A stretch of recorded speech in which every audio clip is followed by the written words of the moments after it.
vamos dar prosseguimento à nossa leitura, comentários dos prolegômenos para a ontologia do ser social, de Jorge Lukács. É um podcast de leitura e comentários. Estou aqui com o professor Matheus de Castro, da Unesp, Campos de Assis, e vamos adiante, né?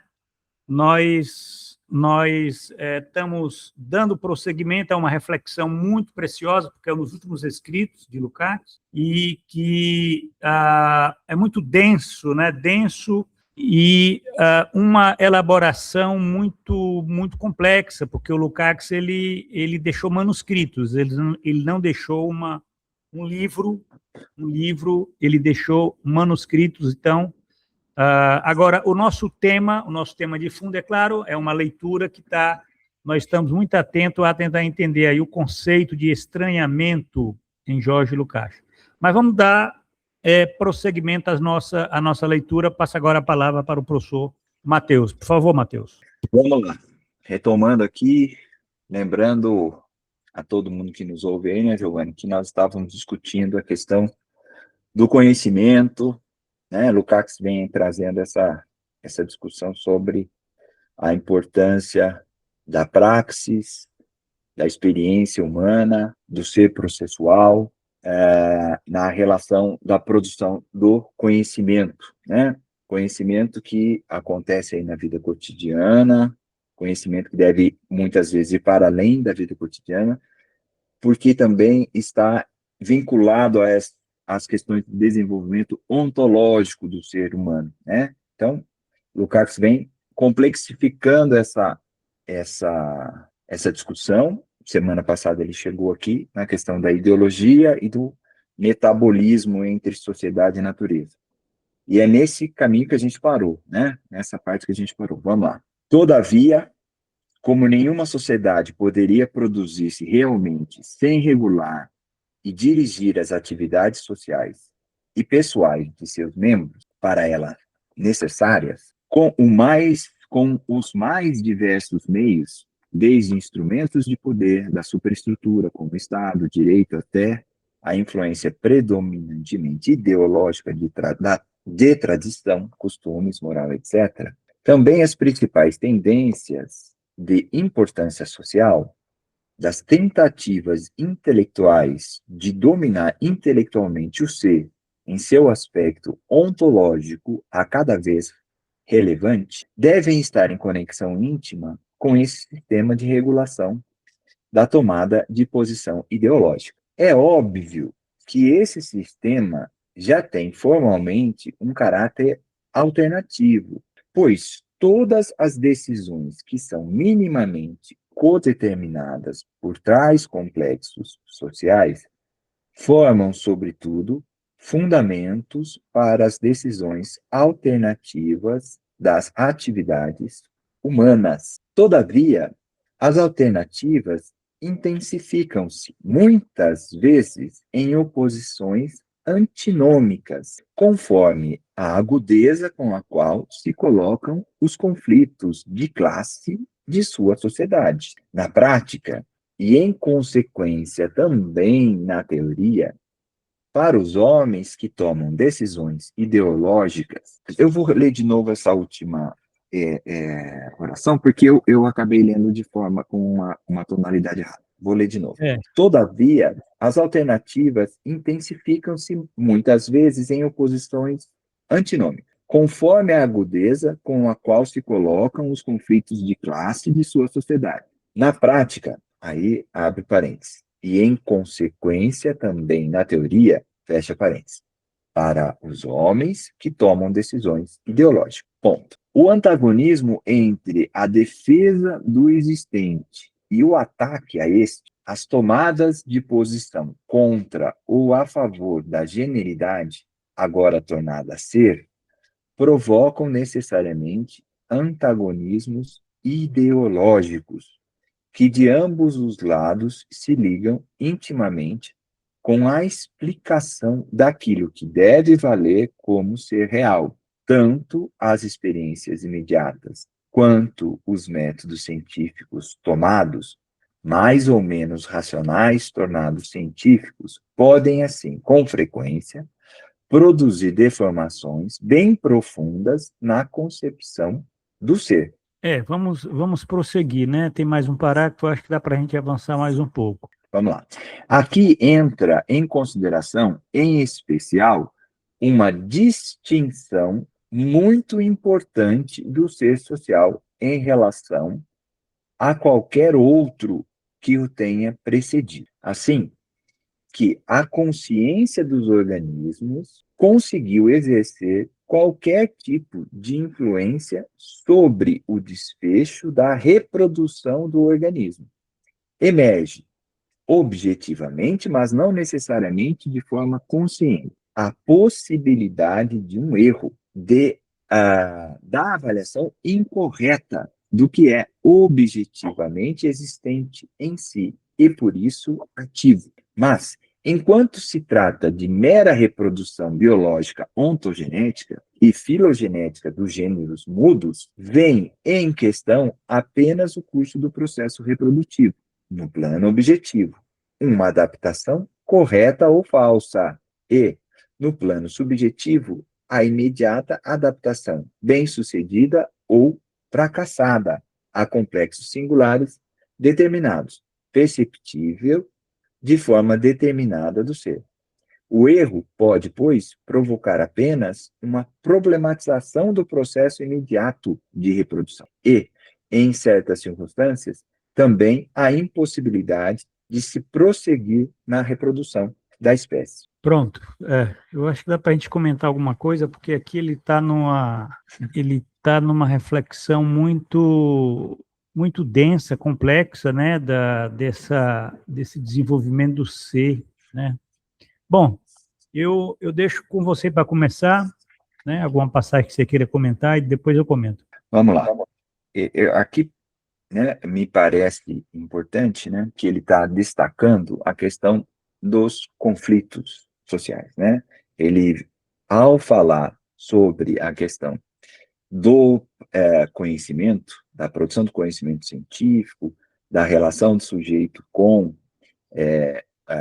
o seu meio, enfim, ele vinha falando, né, a gente vinha falando da questão do estranhamento, como o estranhamento ele é produto da nossa ação, né, da objetivação desse processo, que acabam se voltando contra nós, ele entra nessa reflexão sobre a produção humana no cotidiano, na praxis, depois como isso se dá no desenvolvimento científico, ele vinha retomando isso, e ele coloca, né, ele faz uma crítica à questão logicizante, né, e como a experiência ela é importante, como a experiência humana não deve ser deixada de lado pelas práticas desantropomorfizantes, como a matemática, por exemplo. Então, ele diz, há uma importância do conhecimento matemático, do conhecimento abstrato, dessas abstrações que se fazem, né, sobre a realidade, mas a experiência humana, ela também é importante, porque ela também faz parte, ontologicamente, desse ser. E por isso ela é insuprimível, né? É insuprimível a gente imaginar que a gente vai tirar de cena a experiência humana. E quando ele entra com a questão da ideologia, ele entra, bom, essa experiência humana, ela é marcada pela questão dos conflitos das classes, né? No processo histórico de desenvolvimento social, entra essa questão de classe, né? Esse ser que, no começo, esse homem primitivo lá atrás que vivia, primeiramente num comunismo primitivo, vamos dizer assim, vai passando pelo desenvolvimento da sociedade de classes, dos antagonismos que vão surgindo, né? Ele vem falando dessa questão da contraditoriedade que ele retoma aqui, né? Bem nessa parte aqui, do meio do primeiro parágrafo que a gente leu, ele estava dizendo, né? É óbvio que esse sistema já tem formalmente um caráter alternativo, pois todas as decisões que são minimamente codeterminadas por tais complexos sociais formam, sobretudo, fundamentos para as decisões alternativas das atividades humanas. Todavia, as alternativas intensificam-se muitas vezes em oposições antinômicas, conforme a grandeza com qual se colocam os conflitos de classe de sua sociedade, na prática. Ou seja, essa relação, essa do homem, que é uma relação marcada pela obrigatoriedade de dar uma resposta, né? Quando a gente leu lá atrás as bases ontológicas do pensamento humano, do pensamento da ação humana, né? Que é do texto, aquele texto que ele publica no evento, né, João? Ele fala, né? O grande salto ontológico, que é a questão do trabalho, é essa obrigatoriedade de dar uma resposta, né? De trabalhar com essas alternativas. Só que agora de uma forma consciente, né? Porque é o surgimento da consciência, é o que ele está retomando aqui de novo, né? E essa consciência, ela introduz a possibilidade da consciência do erro também, né? Da compreensão desse erro, né? Então, a consciência, o processo de adaptação do ser humano, né, ao seu meio, né, ele se diferencia dos organismos porque ele passa a ser um processo de consciência, né? E essa consciência vai gerando novas possibilidades, quer dizer, esse complexo que surge primeiro, que é o complexo do trabalho, vai se abrindo, né? Pela forma como nós vamos transformando esse ambiente, nós vamos transformando a objetividade, a realidade, né? Não é só um produto que nós estamos colocando no mundo, mas esse produto que se objetiva, a partir já de um pôr teleológico, não só mais a partir de determinações causais, mas também a partir de determinações causais e de um pôr teleológico, se insere, né, nessa realidade, nessa objetividade, essa questão da subjetividade humana, consciente, né, que antevê, né, uma teleologia, uma finalidade para a satisfação das suas necessidades, né? As necessidades que são o motor da ação, que estão na base desse processo da praxis humana, né? Então, essa adaptação do organismo, ela passa a operar em outras valências, de outra forma, né? Novas formas vão surgindo, né? E é isso que ele vem discutindo, é isso que ele vem retomando, como você falou, num grau de abstração muito grande, pensando aí, tentando transitar dessa universalidade para a vida cotidiana, né? Tentando transitar dessa universalidade para a questão dos conflitos de classe, né? Os conflitos reais, das particularidades históricas, que ele vem trazendo para a gente essas informações. Foi assim que eu consegui entender, Giovanni, e amarrar, né, esses dois parágrafos, né, como uma consequência daquilo que ele vinha trazendo ali atrás, né, nesse processo de falar, de tentar colocar para a gente essa questão do estranhamento, né, quer dizer, ou seja, uma praxis que ao se fazer consciente, ela produz vamos dizer assim, um benefício no sentido de uma nova adaptação, de uma nova possibilidade de dar resposta, mas a contradição já começa a se exprimir de outras formas também, né? A contradição desse processo, né? Ou seja, a negação dele por ele mesmo, né? No decorrer das suas novas formas, vai se insinuando já de outras maneiras e que a gente precisa entender esse processo para entender o ser processual que ele está dizendo aí, sem deixar, né, de considerar essa complexidade da totalidade, né, que é dialética. Enfim, Giovanni, é isso que eu... Exato, exato. Bom, é interessante, né? Porque nós temos lido e comentado essas passagens dos prolegômenos, né? Muitas vezes é uma elaboração fragmentária e a gente está tentando encontrar aqui uma linha de pensamento, né, do Lukács sobre a questão do desenvolvimento do ser, né? Ele está falando aqui, é claro que ele está falando essa distinção que o ser social possa ter em relação a qualquer outro tipo de ser que o tenha precedido, né? Onde a consciência ela exerce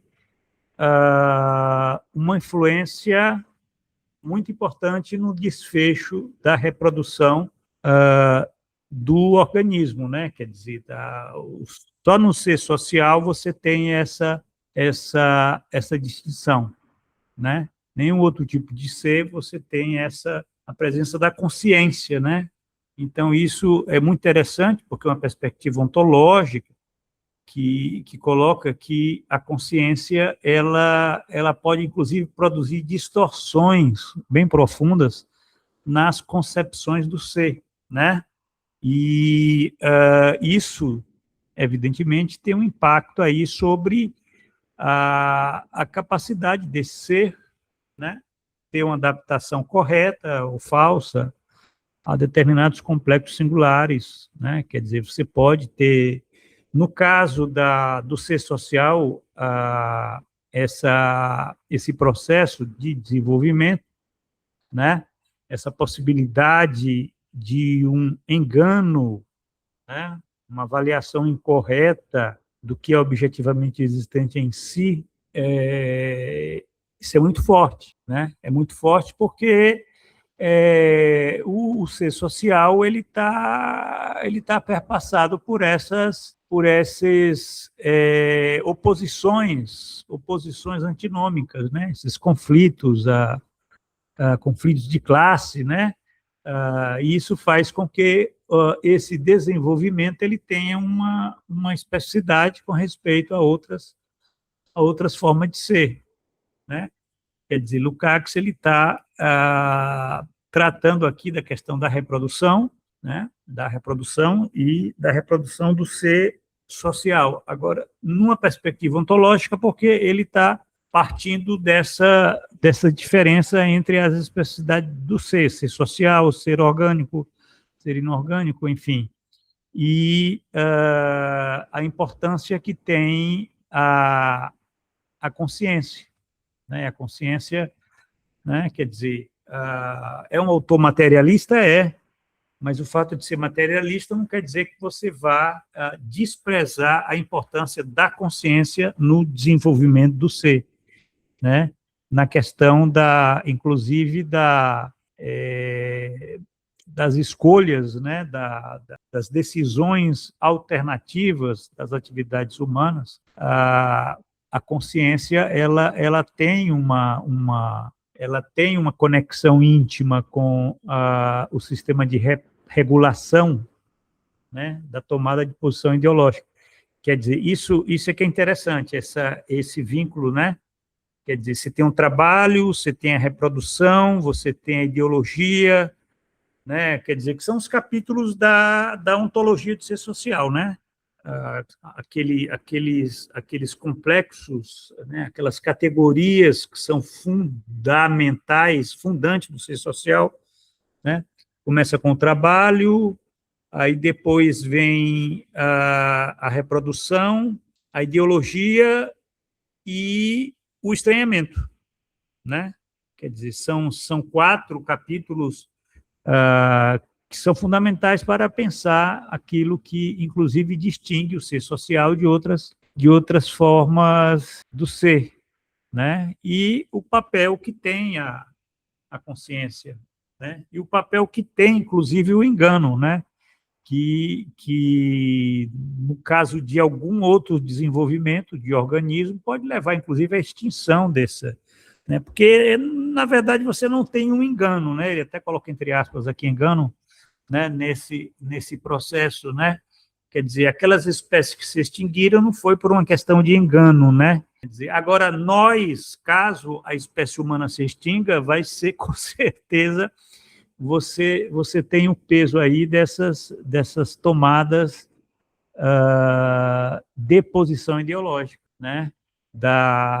Desse engano, né, que você possa ter, né, que pode ter um desfecho na reprodução do organismo, né? Isso é cada vez mais presente nessa época em que nós vivemos, né? Numa época de crise estrutural do capital, né? E que você tem operando todos aqueles mecanismos, né, da segunda natureza do capital, mas também tem um espaço lá né, da tomada de decisões, né, do sistema de regulação da tomada de posição ideológica. né?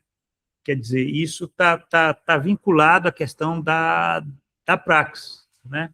Só para nós vermos que tudo bem, Lukács ele está fazendo aí uma reflexão sobre, né, o estranhamento, né? Foi uma reflexão, talvez uma das últimas aí, o estranhamento, mas não tem como desvincular essa reflexão do estranhamento dessa discussão da praxis, né? O que ele vem fazendo aí né, há várias páginas e páginas dos prolegômenos que nós temos lido, né? Aqui está entrando a questão da praxis, né? A questão das experiências, né? As experiências da vida cotidiana, né? E a questão da praxis. Inclusive, naquela elaboração, eu escrevi várias postagens lá no blog Crítica do Capital sobre aquela categoria, né? Naquele termo, né, sensubt, que é uma categoria que Lukács tenta investigar vamos dizer, uma morfologia da praxis, né, da praxis da vida cotidiana, né, que evidentemente nós sabemos, né, na leitura passada, né, a visão que ele tem dessa questão da experiência da praxis cotidiana, né, que é o lugar da pseudo-concreticidade, né, já falava o Karel Kozik, né, quer dizer, mas não pode ser desprezada, quer dizer, nós não podemos desprezar a experiência da praxis cotidiana, porque queira ou não, é a partir dela que você pode estar pensando, né, a emancipação, né, porque ela tem esse elemento de contraditório nessas decisões que são tomadas, né, que são codeterminadas, né, por complexos sociais. Então, quer dizer, tem que ser vista na sua forma de concreção. Isso é uma perspectiva ontológica, né? Quer dizer, a posição ontológica é essa, é muito interessante, porque a gente pensa que a ontologia ela está muito distante, né, da vida cotidiana, mas de forma nenhuma, né? Tanto que a ontologia do ser social ela poderia ser intitulada Ontologia da Vida Cotidiana, porque a vida cotidiana é a partir desse complexo que de fato nós podemos pensar todas as outras categorias que dizem respeito ao desenvolvimento né, da produção e da reprodução do ser social, né, da reprodução da espécie, né, o desenvolvimento da generidade, né, que é o tema que o Lukács ele se debruça, né, ele está pensando, ele não está pensando só na questão das classes sociais, né, ele está pensando na questão da generidade em si e para si, né? Quer dizer, ele não está pensando só na classe em si e para si, ele está pensando numa classe para além de si, né? Quer dizer, numa discussão sobre a questão do gênero humano, né? Um tema que é fundamental, porque só a partir dessa reflexão é que você poderia pensar uma ética marxista, né, a partir dessa dimensão da generalidade em si e para si, né, dos humanos, né, que é o tema que ele não conseguiu, né, ele deixou incompleto essa ética, né, essa ética marxista, e o curioso é que nós estamos aí com 30, 40 anos e eu não vi nenhum lukáciano, né, marxista ter conseguido completar esse projeto, né? Isso é uma coisa curiosa, até porque é o seguinte, tem um lado trágico disso, que é importante que se diga, né? Que quando Lukács falece, né, a década de 1970 é uma década de grande transformismo intelectual, né? no campo marxista, né? Isso por conta aí você tem uma ofensiva do capital aí no campo ideológico, que prossegue na década de 1980, né? E na década de 1970, né? Junto também com a crise da União Soviética, né? Você tem muitos intelectuais que antes eram marxistas, alguns inclusive eram alunos né, do Jorge Lukács, que eles simplesmente mudam, saem né, abandonam o marxismo, né? Isso é uma coisa que acontece não apenas nos intelectuais que estavam nos países de socialismo real, né, como é o caso da Hungria, mas também no Ocidente, né? Você tem esse transformismo. É uma coisa curiosa que no Brasil iria acontecer só na década de 1990, né? Após o fim da União Soviética, mas lá se nós pensarmos tanto nos Estados Unidos como na Europa Ocidental, né? E na Europa Oriental também, né? Você tem esse processo já na década de 1970. Então, quer dizer, ele deixou um patrimônio, né? Um projeto, né? Que incompleto e que não foi dado, não se prosseguiu porque simplesmente o barco afundou, né? Quer dizer, aquelas pessoas que poderiam ter dado o prosseguimento, elas foram por outros caminhos, como é o caso, inclusive, da Agnes Heller, né? Do Jorge Marcos, de vários intelectuais que eram da Escola de Budapeste, né? Que eles abandonam, eles não entram mais nessa linha da ontologia do ser social, né, que Lukács ele fundou, inclusive se tornam críticos dessa posição, nunca entenderam realmente a posição do mestre, né? E a gente vê isso também no Ocidente, né? Quer dizer, é muito interessante a gente ver esse movimento ideológico, né? Essas tomadas de posição ideológica que se dá no campo marxista. É importante que a gente tenha consciência disso, né?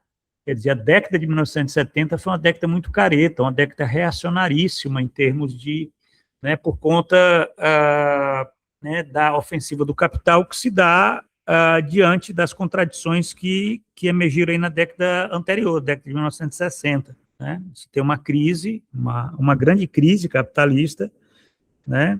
E a partir daí se fez uma ofensiva no mais diversos campos, né? Nos campos da economia, nos campos da produção, da tecnologia, da ideologia, da psicologia, dos vários campos aí, é uma coisa, né, que deu no neoliberalismo, né? O neoliberalismo ele já é a forma mais acabada dessa reação, né, neoconservadora, né? E obviamente isso impediu que nesses anos, décadas, né, esse projeto lukácsiano ele não conseguiu avançar muito. Eu particularmente, é como eu avalio, né? Eu avalio que Lukács, inclusive o próprio Jorge Lukács, ele é um autor que não tem muito espaço dentro da academia, não tem das reflexões. Mesmo hoje a gente vê impressionante como ele, eu que entro em contato com vários marxistas, discussões marxistas né, na Itália, na França, na Alemanha, na Grã-Bretanha, nos Estados Unidos, Japão, quer dizer, você não tem uma apropriação, né, dessa perspectiva da ontologia do ser social. Né? Só entre aqueles lukácsianos que lê o texto do mestre e ficam tentando digerir, né, explicar, como nós fazemos aqui, né? A gente está tentando entender para tentar verificar como conseguir pensar Lukács no século XXI. Né? O que não é fácil porque mudou as condições. Também tem esse lado trágico, né? Quando Lukács ele falece, ele deixa um projeto que fica, né, o que fazer com esse projeto quando você tem, né, quando se mudou as condições, né, inclusive do desenvolvimento do ser, né, do ser pensando assim, do ser social, né? A crise da experiência, que foi a experiência soviética, né? O aprofundamento daquilo que o Istvan Mesarios chamou de crise estrutural do capital, né? O próprio Istvan Mesarios, ele não prossegue essa, né? Ele também é filósofo, né? Mas ele muda o rumo dele, ele dá um prosseguimento, mas noutra linha de intervenção, né? Para pensar a questão do para além do capital, né? Ele tem uma relação muito crítica com Lukács. Tem no próprio Para Além do Capital, tem lá uns capítulos que ele faz essa, né? Você tem uma tensão aí entre o discípulo e o mestre, né? Quer dizer, que ele mostra, inclusive, os limites ali da reflexão lukáciana, mas ficou inacabado a questão de uma ética marxista com esses fundamentos do que seria a ontologia de ser social. Quer dizer, enfim, eu diria até que nós estamos, no século XXI, vendo a importância da reflexão lukáciana mais do que nunca, né? Por conta de que os problemas que nós estamos vivendo hoje são os problemas do gênero humano, né? Não é meramente uma questão da classe trabalhadora, é da própria desenvolvimento da espécie, né? E isso coloca a questão, né, a importância dessa perspectiva ontológica, né, da ontologia do ser social, né, da questão da praxis. Agora, pensar a praxis dentro de uma perspectiva ontológica, não meramente de uma perspectiva, vamos dizer, como o próprio Lukács pensou nos anos 20, né, História e Consciência de Classe, né, que ele pensou a praxis muito ligada à questão do partido, né. Quer dizer, ele já faz uma reflexão de outro tipo, né. Ele já pensa essa praxis que possa estar, né, indicando um para além do estranhamento, né? Ele já pensa essa praxis a partir das experiências da praxis cotidiana, né? E eu diria que ele casa muito bem com um autor como Antônio Gramsci, né? Que eu já falei aqui, né? Porque no final é a questão da catarse, é a questão do intelectual orgânico, né? É a questão das relações de força, né? Que são todos elementos ontológicos, né? Que estão em Gramsci e que estão em Lukács. É por isso que no Brasil, um pensador como Carlos Nelson Coutinho, particularmente, com todas as divergências que a gente possa ter com o Coutinho, mas ele um grande intelectual que conseguiu ver a importância dessa articulação entre Lukács e Gramsci. Eu diria que isso no mundo, né? Quer dizer, eu não conheço nenhum outro pensador, né, intelectual que tenha buscado essa articulação, né? Que é uma coisa muito, vamos dizer, muito rica, muito produtiva. Mas vamos lá, eu acho que eu falei demais, mas é isso que eu tirei desse parágrafo que foi lido. Ô, Giovanni, vamos adiante. Pois não. Vamos lá. Só antes da gente prosseguir, queria deixar aqui para quem está nos ouvindo, então, a respeito disso que você muito bem dissertou aí sobre a tragédia de Lukács, tem um texto para o capítulo Lukács Hoje, do Nicolas Tertullian, no livro Lukács e a Atualidade do Marxismo. É muito interessante esse capítulo, porque o Tertullian vai falar justamente dessa questão da dificuldade que o Lukács enfrentou quanto uma herança intelectual, né? Ele diz, inclusive, isso que você estava falando de forma bem detalhada, sobre a cobrança dos discípulos, o Ferrer, Fadia, Agnes Heller, Jorge Marcos, dele nomear a Escola de Budapeste. Ele faz isso em 71, pouco antes dele morrer, né?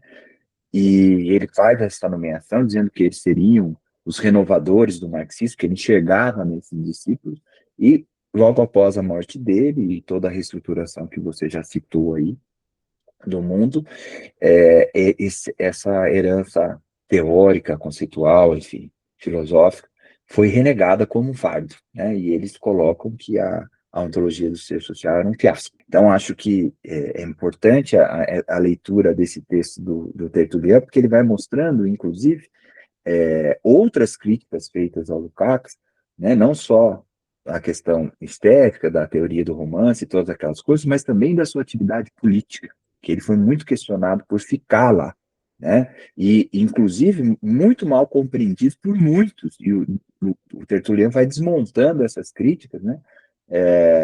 Justamente dessa posição dele ficar lá, né? Que foi muito mais um ato de coragem, de permanecer lá dentro, tentando criticar o sistema por dentro dele, né, vivendo ali dentro, que simplesmente ir embora e abandonar, e a crítica que ele fazia à escola de Frankfurt, e aos intelectuais da escola de Frankfurt, que também faziam críticas pesadas a ele, né, nesse sentido. Então, o Tertuliano vai mostrando, historicamente, todas essas críticas à obra, e mostrando como tudo isso levou a esse esquecimento, né, ou se não um esquecimento, mas pelo menos uma marginalização de uma obra tão vigorosa, tão, né, tão efetiva, né, para a renovação do marxismo, uma proposta tão aguda, né, que foi deixada de lado. Acho que era importante retomar isso, para a gente concluir aí isso que você tinha levantado, né? Sigamos aqui na leitura? Vamos lá, vamos adiante. Vamos lá. A adaptação ativa ao ambiente por meio da decisão alternativa em cada ator teleológico produz, assim, situações diferentes de forma radical e qualitativa no processo de reprodução do ser social, que se desenvolve por tal via. A caracterização das atividades sociais dos seres humanos, tantas vezes comentadas por nós, eles não sabem, mas fazem, significa, vista mais de perto, que os seres humanos ativos não conseguem tornar conscientes nem as causas, nem as consequências, e muito menos a essência daquilo que forma o objeto ou o instrumento, ou ambos, de suas atividades, conforme o verdadeiro ser.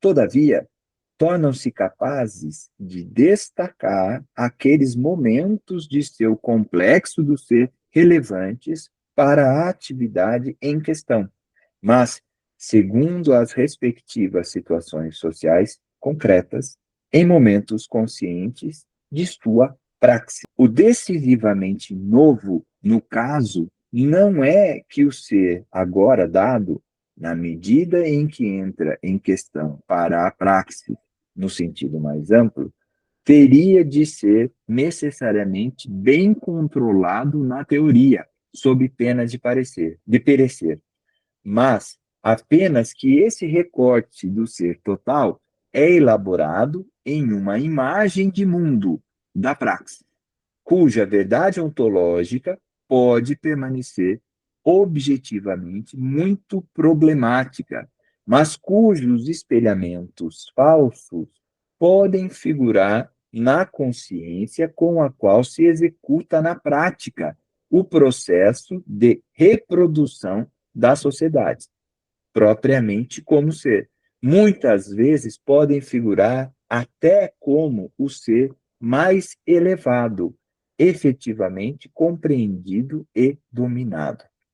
Assim, no ser social, algo não existente, cujas representações, porém, dirigem e determinam as atividades sociais na prática, pode desempenhar um papel importante como momento do ser.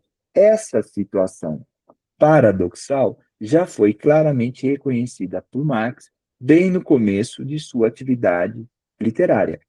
Na dissertação, justo onde a existência de Deus é mais decididamente refutada, consta como parte orgânica constituinte do seu raciocínio. O velho moleque não dominava.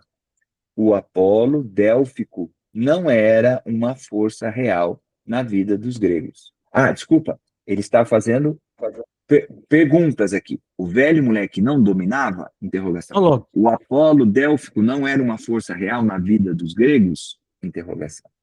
Interessante ele já. Isso é clássico. O Lukács já tinha falado nisso na ontologia, ele repete aqui essa parte aqui, de que mesmo aquilo não, né, seja meramente uma representação mental, isso não quer dizer que não possa estar dirigindo e determinando a praxis cotidiana, né?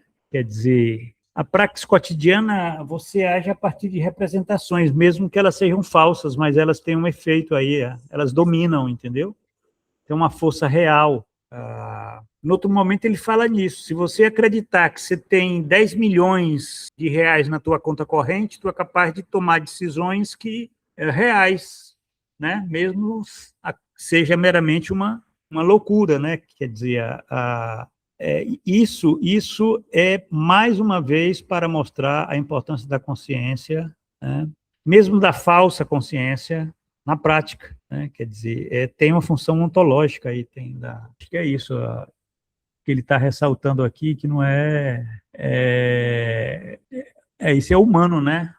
Só nós, né? Nós podemos ter essa capacidade de imaginação, né? Imagem de mundo, que você não tem conhecimento né, de todas de todas as consequências, as causas, a essência tal da tua praxis, é impossível, né? A gente já viu isso lá quando discutimos as bases ontológicas da atividade do pensamento do homem, né? Quer dizer, nós agimos, mas nós não dominamos nem as consequências, nem as circunstâncias das nossas escolhas, né? E esse é a primeira lei. A segunda lei é que ele está salientando, né, que mesmo algo não existente, né, pode dirigir e determinar as atividades sociais na prática, né, que é a questão da importância dessa atividade mental, né? Os gregos acreditavam no Apolo Délfico, né? E era uma força real na vida deles. Apolo Délfico não existia, mas existia, né? Quer dizer, o que é existente, né, na vida social? Existente é aquilo que te move, né?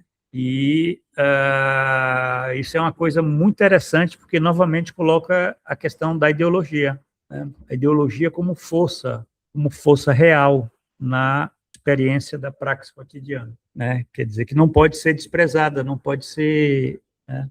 Ao mesmo tempo, essa lei primeira, né, que ele coloca aqui, que eu acho muito interessante isso, porque é uma situação é uma situação trágica, né, que a praxis, tudo bem, nós somos o ser, né, o homem é um ser que dá respostas, mas essas escolhas, né, essas respostas, nós não temos o controle, né, o conhecimento das causas, das consequências, enfim, da essência dos resultados, né, desse poder teleológico, né? Quer dizer, isso é uma coisa que é muito interessante. De Lukács, ele diz, olha, essa é a praxis como ela é. Isso aí não é isso é uma questão ontológica. Achar que nós podemos ter, né? Mas Freud já nos falava isso, né? Freud já dizia que nós não somos senhor nem em nossa própria casa, né? A questão do inconsciente, né?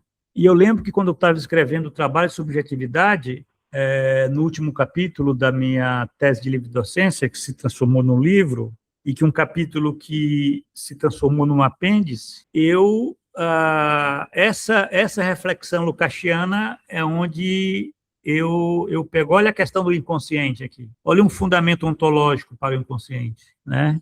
É dizer, que no fundo é isso, né? Quer dizer, você não tem, rompe com aquela visão iluminista, né? Isso aí é muito Marx, né? Marx foi um crítico do iluminismo, né? O iluminismo achava que bastava ter consciência, né? Que você conseguiria ter o controle, né, das atividades, das suas atividades, né, essa questão dos momentos conscientes. Então, quer dizer, a consciência é importante, mas ela como sendo parte da praxis, né, da dialética, né, do trabalho, né, ela lida também com esse momento, com essa dimensão do que seria a expressão que o Lukács utiliza isso, eu não sei se você lembra, Matheus, lá nas bases ontológicas do pensamento da atividade do homem, que ele coloca uma leve sensação de uma transcendência, né? Quer dizer, talvez isso possa ser, inclusive, o fundamento da religião, né? Quer dizer, nós temos né, como espécie, né, nós humanos, nós queiramos ou não, nós, mesmo nesse movimento da consciência, do poder teleológico, das escolhas entre alternativas dadas, tal, mas essa dialética também ela pode dar resultados inesperados e parece que tem alguma coisa que nos conduz, que nós não dominamos, né? Que nós dominamos, quando, na verdade, é a própria ontologia da vida cotidiana, não é? Não é nada de um ser que, né, a coisa do destino, de uma divindade, né? Mas é isso. Eu não sei se você quer comentar alguma coisa desse parágrafo, eu acho que a gente poderia estar parando por aqui. Só comentar, Giovanni, aquilo que a gente vem discutindo no próprio curso, né? Que você trouxe lá da questão do trabalho abstrato, né? E que a gente também pode ver em outras, né? Outras, como é que ele vai chamar? São abstrações reais, né? Abstrações que vão sendo colocadas, né? Vão sendo postas dentro do funcionamento social, né? Pelo próprio funcionamento das relações, né? O processo de inversão, né? O próprio processo de inversão, quer dizer, nós vamos colocando coisas, vamos pensando algo a partir daquilo que a gente é capaz de compreender das relações, né? E isso vai se perpetuando nas relações de forma equivocada, né? Falsa, mas que produzem resultados, né? Que dão um certo movimento, que produzem certas situações, né? Vão perpetuando certas relações sociais, né? Como abstrações reais, né?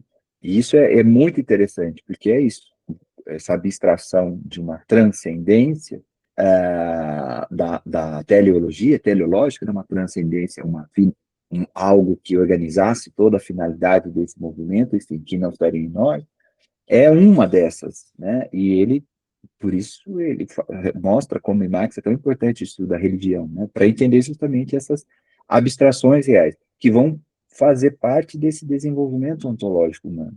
E como você está colocando no curso, são fundamentais para a compreensão do capitalismo, né? Dessa nossa particularidade histórica, que vem justamente no momento de uma grande inversão até da relação do homem com as suas ferramentas, com a sua tecnologia, aquilo que ele produz, né, como meio da sua produção e que passa a ganhar uma certa independência, essas máquinas, né, que passam a compor mais, ter um papel maior na produção do que o próprio homem. Obviamente, a gente não está discutindo aqui também a importância da mercadoria, que o Marx vai chamar especial, que é a força de trabalho, né? Mas esse treinamento que está lá destacado nos Grundrisses, né? Quando ele fala desse ponto onde o trabalho morto, né? Ele passa a ocupar um papel extremamente importante na produção humana. Lembra lá, Giovanni, do trecho? Né? Exatamente, Então, perfeito. acho que é isso, né? E aí a gente passa a ver essas máquinas, e aí ver a própria inteligência artificial como algo inteligente, como algo que não é inteligente, não há uma teleologia ali, né? Não há uma finalidade.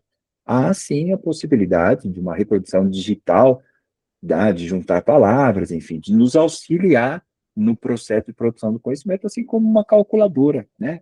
Calculadora que nos permitiu fazer cálculos mais rápidos e tudo, né? Mas que a inteligência artificial, por enquanto, é uma calculadora que junta palavras, que faz textos, que faz frases e tudo, mas, enfim, e que pela mistificação, pela incompreensão, né, do que é esse produto, pelo estranhamento que ele nos gera, porque nós não o reconhecemos como um produto desse processo material de desenvolvimento humano, nós não conseguimos entendê-lo como algo que nosso gênero produziu, que nós produzimos, que nós temos que nos apropriar dele e dar a outros fins, né? Fazer escolhas na utilização desse processo, escolhas que sejam produtivas para o desenvolvimento genérico humano, e não o contrário. Essa questão aqui, Matheus, eu estava vendo aqui, ó, esse aqui eles não sabem, mas fazem, né? Quer dizer, nós humanos somos assim, né? Nós não sabemos, mas fazemos. Agora, a inteligência artificial é o contrário, né? Eles não fazem, porque não é uma praxe, aquilo dali não é, eles não são sujeitos, mas sabem, né? Eles são conhecedores sem conhecer, né? Porque o conhecimento, né, a consciência, ela só os humanos têm, né? Você não pode acreditar que uma máquina possa ter consciência, né? Então, existe uma inversão aí nesse movimento. Agora, essa frase aqui é a frase do Marx, né? Eles não sabem, mas fazem, que eu diria, que Lukács, né, como ele falou tantas vezes comentadas por nós, né, porque, na verdade, ele comentou muitas vezes isso daí. Se a gente for rastrear, eu vou, inclusive, tentar fazer essa, verificar. Nas últimas páginas aqui, nas últimas 10 páginas, ele falou umas 3, 4 vezes isso aqui. Isso, né? Parece que ele tinha uma obsessão com essa coisa Eu acho que ele está afirmando a praxe, né, Giovanni? Ele está afirmando... Não, assim, porque a natureza da praxe é exatamente isso. A praxe, ela abre uma margem de desconhecimento, né? Isso que eu falei, da coisa eles não sabem, mas fazem, né? Tem que responder. E na nossa vida é isso. Quantas vezes a gente toma decisões, mesmo não sabendo nem as causas, nem as consequências, nem a essência, mas a gente faz, né? E faz e vai que vai. Isso é importante, mas essa é uma reflexão que com certeza vai voltar. Bom, então é isso. Na quarta temos a nossa aula 2 do curso, que você está fazendo, né, Matheus? E isso, também perfeito. no sábado, que com certeza estaremos lá, né, para estar aprendendo mais. Então é isso aí. Então, gente, até a próxima. Divulgue esse nosso podcast e obrigado aí pela atenção. E assistam a aula na quarta-feira, né? Vai estar disponível no YouTube depois, né? A apresentação lá da quarta-feira. Um abraço a todos. Até mais. Valeu, um abraço. Um abraço, Giovanni. Tchau, tchau.